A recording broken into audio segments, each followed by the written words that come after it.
is my school. It's very pleasant and I love my school. Thanks. This is our computer lab. We chose computer from third standard itself.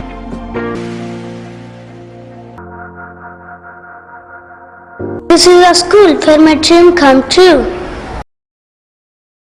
नमस्कार, स्वागत आपका के हरियाणा पे। मैं हूं आपके साथ रमेश जाखड़। लगातार पंचायत चुनाव से संबंधित अपडेट हमने आप तक पहुंचाई कि आखिर कौन से गांव में कौन सा सरपंच जो है वो जीत दर्ज करके जो है वो किस सोच को लेकर के आगे विकास कार्य करेगा।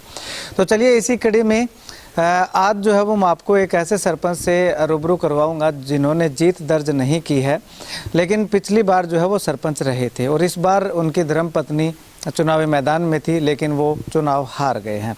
जी हाँ, मैं बात कर रहा हूँ पूर्व सरपंच बनी गांव के पूर्व सरपंच राम सिंह सहारन की। इस बार ये चुनावी मैदान में नहीं थे, इनकी पत्नी जो है वो चुनावी मैदान में थी। दूसरी बार सरपंच जो है का पद है वो इसी घर में लाने का प्लान था, मकसद था, लेकिन किसी कारणवश जो है वो सफल नहीं हो पाए। तो चलिए सरपंच साहब से बातचीत करते हैं कि आखिर क्या ऐसा रीजन रहा, क्या कारण मानते हैं कि ये जीत दर्ज नहीं करवा पाए। सरपंच साहब, सबसे पहले तो जानना चाहेंगे, चुनाव में 68 वोटों से आपकी हार हुई है, पराजय हुई है, तो इसका कारण कहाँ कमी रह गई थी, क्या कारण मानते हैं? देखिए जी, आपका बहुत बहुत धन्यवाद जाखड़ साहब, आप यहाँ पहुँचे। और सबसे पहले तो मैं जो नैना जी है उनको शुभकामनाएं देता हूँ कि वो चुनाव में विजयी रहे हैं। हार का कारण जैसे कि पूरे एरिया को पता है सर कि जो पैसा इतना बड़ा शायद एमएलए चुनाव में भी नहीं चलता जितना पैसा हमारे गांव में चला था। ठीक है जी, तो उस पैसे के कारण आप मानते हैं कि कहीं ना कहीं आपकी हार हुई? जी बिल्कुल। मानना क्या है, ये आप गांव में भी पूछोगे या आस पड़ोस गांव में भी पूछोगे तो यही है जी, कारण मेन यही रहा है। लेकिन उसके बावजूद भी मुझे खुशी इस बात की है कि पहली बार मैंने ये देखा है अपनी 35-36 साल की उम्र में कि कोई एक सरपंच आ रहा हो और आधा गांव रोया हो। तो उन लोगों का जो मेरा दिल से लगाव है, उन लोगों का मैं हमेशा ऋणी रहूँगा।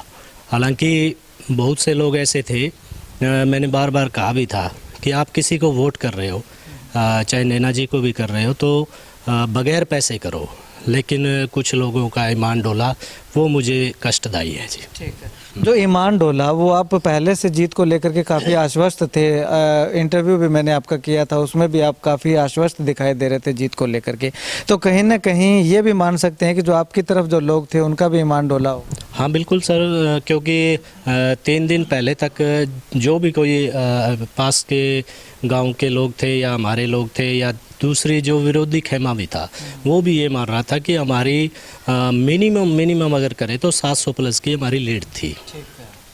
अच्छा, अब आपने चुनाव में एक मुद्दा बनाया था कि विकास कार्य करवाए हैं, विकास कार्यों के दम पे हम दोबारा जो है वो चुनावी मैदान में है, जो अधूरे पड़े कार्य हैं उनको पूरा करने के लिए आए हैं। आपने तो अधूरे पड़े कार्य को पूरा करने की सोची थी, लेकिन क्या लोगों ने नहीं सोचा? नहीं, ऐसा नहीं कह सकते जी कि लोगों ने नहीं सोचा, क्योंकि मुझे भी 2920 वोट मिले हैं, जिसमें से मैं लगाऊं तो 700 वोट ऐसे होंगे जो हमारे जमींदार के या किसी और के होंगे, लेकिन जब 2220 वोट या 2200 समथिंग वोट है वो मुझे गरीब लोगों ने भी पैसे को ठोकर मार के दिए हैं। तो उन्होंने क्यों दिए हैं वो आप अंदाज़ा लगा सकते हैं कि उन्होंने मुझ में ये देखा कि विकास किया है और विकास करेगा, तो उस नाम पे मुझे वोट मिले हैं सर। ठीक है, एक आप पे एलिगेशन जो है वो बहुत बड़ा एलिगेशन लगाया गया है कुछ लोगों के द्वारा कि लॉकडाउन के दौरान आपने उन पे जातियाँ की हैं, इसी कारण जो है वो आपके साथ इस बार नहीं जुड़े। कुछ एक लोगों का कहना था कि हमारे मोहल्ले के अंदर विकास नहीं करवाया, जबकि आप विकास की दम भरते थे कि हमने विकास करवाया। देखिए, ये तो वो एक जोक सा कर रहे थे, एक मजाक कर रहे थे। लॉकडाउन में जो केस हुए थे, सोशल डिस्टेंसिंग अगर तोड़ेंगे तो वो पूरे देश में और पूरे विश्व में हुए थे। तो ये एक गांव में कोई किस तरह से किसी के खिलाफ करवा सकता है? पहला लॉकडाउन हमारे गांव में जब हुआ था उस टाइम पहला केस आया था तो लोगों ने उसका विरोध किया था।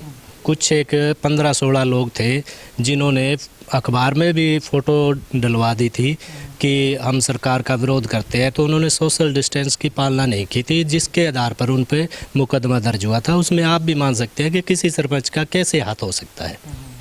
इसके अलावा एक और भी एलिगेशन लगा था कि एक गरीब युवा था, उसकी पिटाई, जोरदार तरीके से पिटाई करके उसको बेइज्जत किया गया था, बहुत तरह से बुरी तरह से पीटा। जिनका उन्होंने नाम लिया था, एक तो देशद्रोह का मुकदमा और एक पीटने वाला, वो दोनों ही लड़के मेरे पास आए थे कि सर हम तो आपके साथ थे और जो हमारे पे अत्याचार करने वाले थे वो लोग तो थे ही उधर, हमने कभी आपके बारे में हमने कभी गलत बोला ही नहीं, जो दुर्व्यवहार का या कोई भी किसी तरह का, तो ये तो मेरे पे एलिगेशन लगाने से पहले उनको खुद में झांकना चाहिए था कि क्या आज तक मैंने कभी किसी के सामने ऊंची आवाज़ में भी बात की है, क्योंकि मेरे को लोगों का जो प्यार है वो इसी वजह से मिला है कि मैंने मान सम्मान और विकास किया है जी। अब अगर बात करें तो आने वाले समय में, क्योंकि इस बार आप सरपंच नहीं हैं ना प्रतिनिधि हैं, तो आने वाले समय में जो सरपंच हैं नैना जोरड़, उनसे भी मैंने बातचीत की थी, तो उनका भी कहना था कि राम सिंह सारन का एक्सपीरियंस जो है वो उनके काम आएगा, मिल बांट के जो है वो पंचायत को चलाएंगे, जहाँ ज़रूरत पड़ी तो उनको साथ रखें। जी बिल्कुल, हमें भी खुशी होगी और हम भी चाहते हैं कि कैसे भी हो गांव का विकास हो। अगर नैना जी कहीं भी हमारी आवश्यकता होती है तो वो हमें जब मर्जी बुलाए, हम उनका साथ देंगे, क्योंकि जो चुनावी मुद्दे थे, जो आरोप प्रत्यारोप थे, वो चुनावों तक थे। अब हमारा एक ही लक्ष्य है कि गांव का विकास होना चाहिए, तो वो भी करवाते हैं तो हम उनका साथ देंगे, जो अच्छी बात होगी उसका साथ देंगे और जो गलत होगी उसका विरोध करेंगे।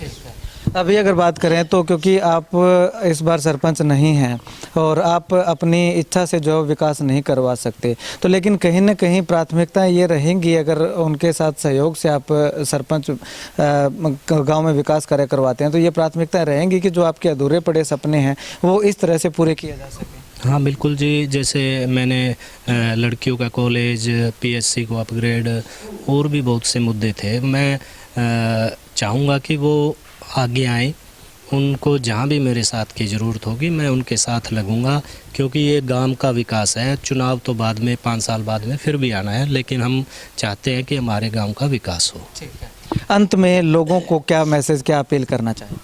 अंत में लोगों को यही मैसेज और अपील है कि जो लोगों ने मेरा साथ दिया उनके मैं तहे दिल से धन्यवादी हूँ, लेकिन जिन लोगों ने अपना ईमान बेचा है उनको मैं ये कहना चाहूँगा कि वो नैना जी को सपोर्ट करते, चाहे बहुत अच्छी बात थी, लेकिन पैसे के दम पे जो उन्होंने किया है ना वो बहुत ही गलत है और ये लोकतंत्र के लिए हानिकारक है। एक जो है वो लगातार आरोप आप पे लगता आ रहा है कि मंत्रियों तक जो है वो अप्रोच आ ली, डोर टू डोर हो लिए, उसके बावजूद भी नैना जोरड़ को नहीं हरा पाए।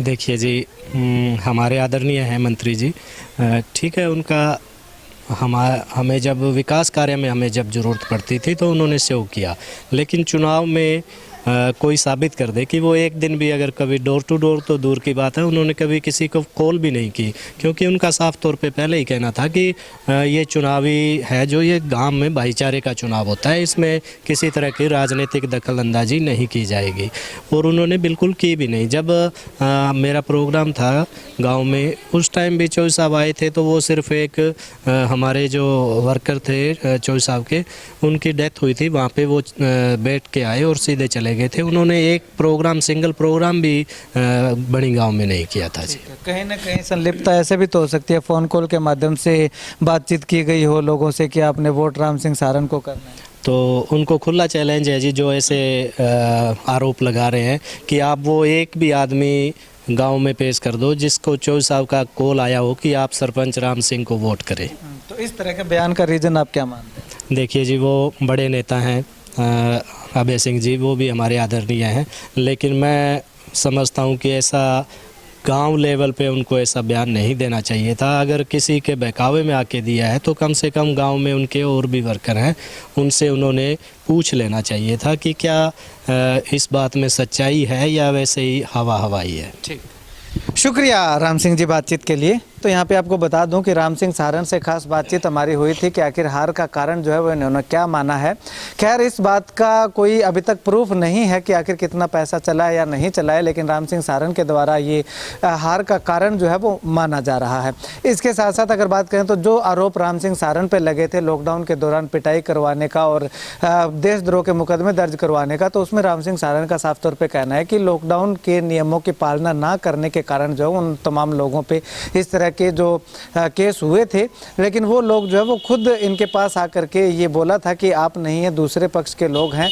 खैर इस वाद विवाद जो है वो लगातार चलते रहते हैं, लेकिन जो सफाई जो आरोप राम सिंह सारन पे लगे थे उन पे राम सिंह सारन ने अपनी सफाई जो है वो पेश की है और बाकी गांव के लोगों को पता है कि आखिर क्या सच्चाई है, क्या हकीकत है, क्या राम सिंह सारन के द्वारा दी गई सफाई सही है या फिर उन लोगों के द्वारा लगाए गए आरोप सही हैं। आने वाले समय की अगर बात करें तो राम सिंह सारन का साफ तौर पे कहना है कि आने वाले समय में विकास कार्यों की प्राथमिकता रहेगी, चाहे इनके सहयोग लेकर के अगर गांव की पंचायत जो है वो सहयोग मांगेगी तो हर समय सहयोग देने के लिए हमेशा तत्पर तैयार रहेंगे। गांव का विकास जो है वो प्राथमिक तौर पे रहेगा। और कुछ चुनावी मुद्दों की अगर बात करें तो नैना झोरड़ के और राम सिंह सारन की पत्नी मंजू बाला सारन के चुनावी मुद्दे लगभग जो है वो सेम थे। तो उन मुद्दों पर प्रकाश डालने के लिए जैसे भी सहयोग जरूरत पड़ेगी तो उसे हर संभव सहयोग देने का ऐलान वायदा जो है राम सिंह सारन के द्वारा किया गया है। खैर आप इस वीडियो को लेकर के क्या कुछ कहना चाहेंगे कमेंट सेक्शन में कमेंट करके जरूर बताइएगा। कैमरा सहयोगी मुकेश कुदारा के साथ रमेश जाखड़ के हरियाणा।